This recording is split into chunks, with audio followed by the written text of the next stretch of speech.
안녕하세요. 아이돌 한의원 이승엽 한의사입니다. 오늘은 틱과 글루타치온에 대해서 설명드릴게요.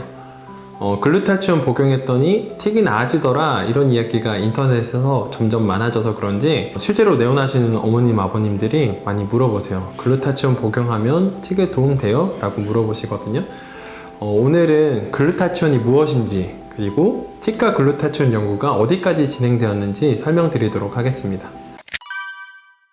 글루타치온 무엇인지 아세요? 글루타치온 이렇게 많이 들어보신 분들도 있을 텐데 간 해독에 쓰는 물질이에요. 우리가 스스로 합성할 수 있고요. 부족하면 또 보충하는 영양소이기도 합니다. 간 해독은 1기와 2기를 통해서 우리 외부에서 들어온 나쁜 물질들, 몸에서 쓰고 남은 것들 처리하는데 1기는 산화 스트레스를 줄이는 항산화 능력, 그래서 중간 물질을 만듭니다. 그리고 2기는 이 중간 물질을 묶어서 배출하게 됩니다. 이 담즙을 통해서 대변으로 체외 밖으로 배출하게 되거든요. 그래서 간해독 1기와 2기에 모두 활용되는 물질이 글루타치온이에요. 그러니까 간해독이 안 되고 있으면 첫 번째로 떠올릴 수 있는 좋은 물질이죠. 근데 보통 어른들이 글루타치온을 복용하거나 주사로 맞거나 이러면 좀 이해가 되죠. 왜냐면 술도 마시고 담배도 피고 커피도 마시고 간 해독해야 될 일들이 좀 많아지니까 충분히 이해가 될 텐데 틱은 아이들 질환인데 왜 아이들한테 글루타치온을 쓰지? 이렇게 생각하실 수도 있어요. 근데 지금까지 나왔던 연구들을 좀 살펴보니까 글루타치온 이야기를 할 때 폴리몰피즘이라는 개념이 등장하게 됩니다. 다형성이라고 표현하고요. 쉽게 말하면 사람마다 좀 달라 하는 거예요. 사람은 99.99%는 동일하지만 사람마다 0.01%는 차이가 있는데 어떤 사람은 소주 3병을 먹어도 괜찮아 이런 사람 있고 어떤 사람은 두세 잔 마시면 얼굴이 빨개지고 간해독이 좀 안 좋네 이런 표현도 쓰잖아요. 그래서 사람마다 좀 달라 하는 게 다양성인데 이 글루타치온 합성하는 게 아이들마다 좀 달라 라는 이야기를 하고 있습니다. 이 폴리몰피즘 이야기가 이제 이 연구에서 주제가 돼요. 지금 글루타치온 썼더니 틱이 몇 프로 좀 줄고 안 보여 사라져 이런 논문은 없지만 뚜렛 아이들한테 글루타치온 합성하는 능력이 좀 차이가 나더라 하는 형식으로 접근을 하고 있습니다.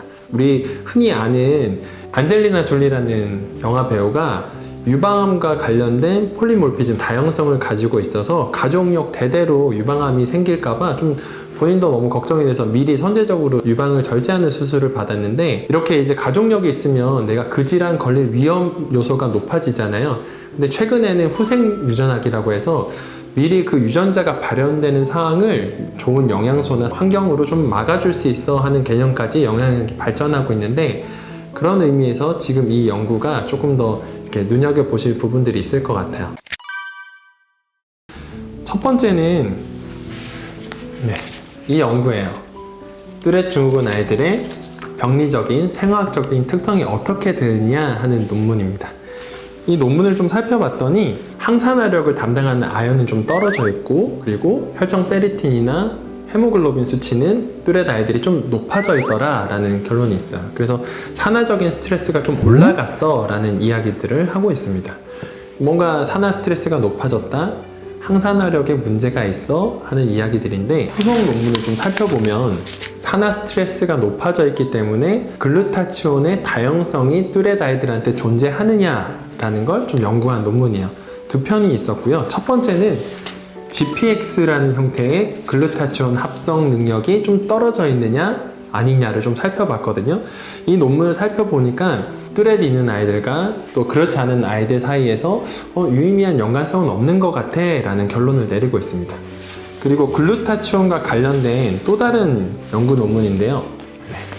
이렇게 GST라는 형태의 글루타치온은 과연 폴리몰피즘, 다형성이 뚜렛 아이들한테 존재하느냐를 확인해 봤더니 GST는 AA, AG, GG 타입으로 좀 나뉘게 되고요. 이 중에서 AA 타입이 뭔가 좀 뚜렛 아이들한테 흔하게 관찰되는 다형성이야 라고 표현을 하고 있어요. 그래서 이 논문의 결론은 뭔가 글루타치온 합성 기능이 뚜렛 아이들한테 좀 떨어져 있어 라는 표현을 하고 있습니다. 이 연구 논문들을 쭉 살펴보면 틱이 있는 아이들은 산화 스트레스가 좀 높아지기 쉬운데 글루타치온 합성 능력과 좀 연관성이 있는 것 같아 라는 이야기들을 하고 있어요. 전체적으로 글루타치온이 무조건 덜 합성된다라고 해서 뚜렛이 생기고 틱이 나빠져라는 건 아니지만 두 가지는 좀 연관성이 있는 것 같아 하는 초기 모델이라고 보시면 돼요. 가장 현명한 건 우리 아이가 글루타치온 합성 능력이 좀 떨어지는 상황인가 아닌가를 좀 판단할 수 있으면 가장 좋겠죠.